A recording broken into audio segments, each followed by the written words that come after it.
And we've been talking about Bilderberg because it just recently happened. I want to play this clip that was sent to me by a gentleman today on MySpace, him confronting Chris Dodd. You know, he's not a Kissinger by any means. Not a Kissinger. You know, we're going to play the Kissinger clip too. Let's start it off with Kissinger. Let's go Henry. And then we're going to play Chris Dodd also talking about going to these secret meetings, but it's not a big deal. They don't talk about anything bad. See, we're conspiracy believers. Even though the mainstream media, Bilderberg Group, they're a golf club. It's a golf club. Yeah. It's a golf club like I'm a black woman, okay? That's how much that's a golf club. Paul's like, no, really, you could pass for a black woman. No problem, Bermas. That would work for you. Next Halloween, we're going to do it, me and you.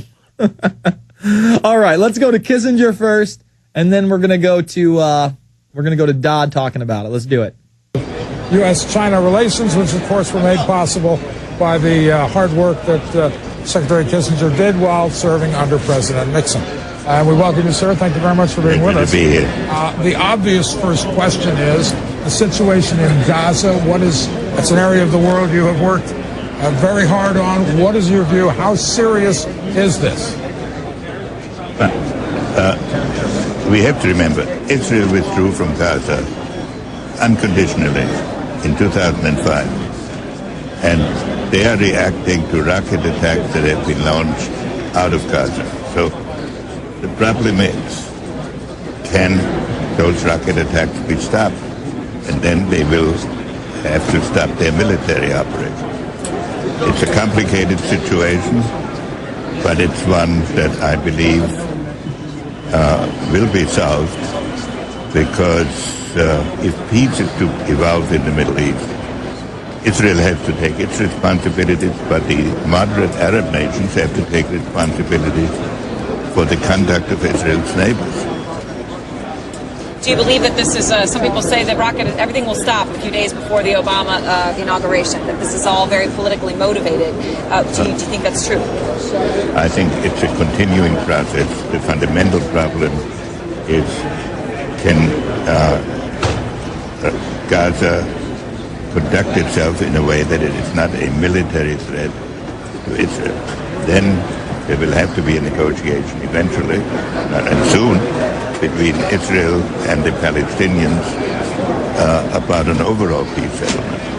What do you think the most important thing is for Barack Obama? Obviously, you're here to talk about the anniversary for U.S.-China diplomatic relations, but if you had to say this is going to be the country or the conflict or the place that will define the Obama administration, what would it be?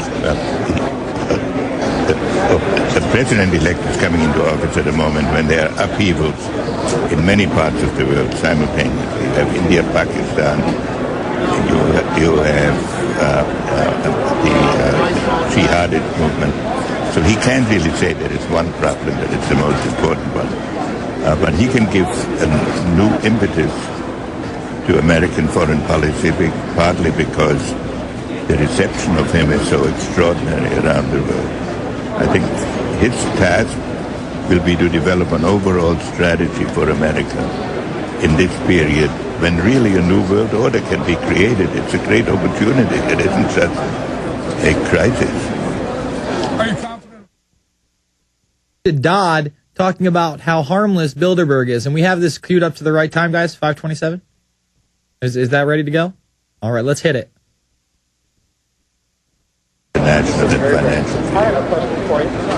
Mr. Secretary, we thank you very much for your time. Appreciate it. They're not going to like this. Hang on. They're not going to like this question. It's short. Take me about 20 seconds. During the last 50 years, the world's top leaders have gathered once every year to meet in extreme secrecy. You have attended 3 such so-called Bilderberg meetings, but have never reported to the American people what transpires. I'm happy to say. Please tell us what is the goal for the Bilderbergers and why the media is silent. It's an interesting thing. It's about 100 people. This is not the trilateral commission. That's not the question I asked. Trilateral commission. It's a very different That's not thing. the question I asked. It's business people. It's members of parliament, left, right, center. And it's basically, the one that I've been to, a couple of them, is they sit down over a weekend and everyone gets to talk about things and say things about what they think where the world will be headed. There's no plotting. Everyone out of it. They come out of it. Oh, they're not talking about the New World Order and forming the world government? No. No. Why hasn't there been one tiny itsy bitsy single word in the public media? I suspect why is because a lot of these people want to go and believe they can actually sit there and say other things without having to read about it the next day in the paper. Oh, the poor guy. Why did you go? All right, pull it. I got invited. I got invited. It goes on for a little bit longer, but there it is. He whitewashes it. But he says, we're not the So he admits that the Trilateral Commission, which some of the members of the Trilateral Commission, by the way, do go to the Bilderberg meeting. So he kind of shoots himself in the foot there as well. He admits, the Trilateral Commission is for world government and the quote-unquote New World Order. All right, John's been waiting a long time. John in California, you're on the air. Yeah, hi. How you doing? Good. Can you hear me all right? I got you good.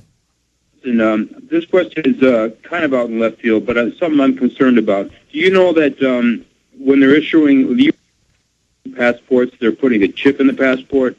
Yeah, it's been something we've been reporting on for years. Yeah, yeah. But that's why the caller earlier was asking about, RFIDs and the Real ID Act, and the fact of the matter is that all the new passports have the RFID in them. But by the way, in Canada, it's not just in the passports. The new licenses have the RFID and they act as a passport. Continue. Okay, well, this is my question now. Around the GPS question, does this mean that they can track you and they locate you by the chip?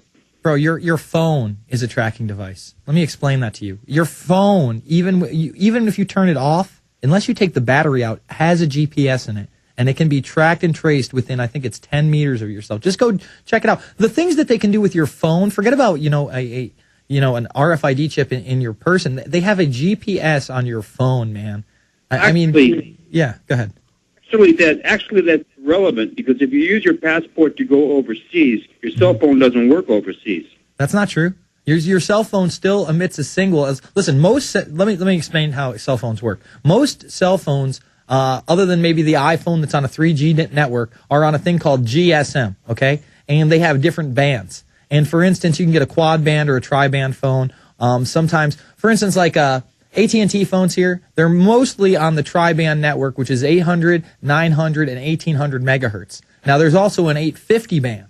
So, all right, my phone will only work here in Texas and all around, but for some reason I can't get it to work in New York. Well, that's because it's not an 850 band. GSM phones work everywhere, and like 90% of the phones now are GSM and do work. Just because you can't dial out because you can't make international calls, they still emit a signal, and they don't even need that GSM bandwidth, to track and trace you. There is a GPS system. Listen, if it has a battery in it, it works. Your phone can be turned off and be turned into an audio device where they can surveil what you're saying in your house.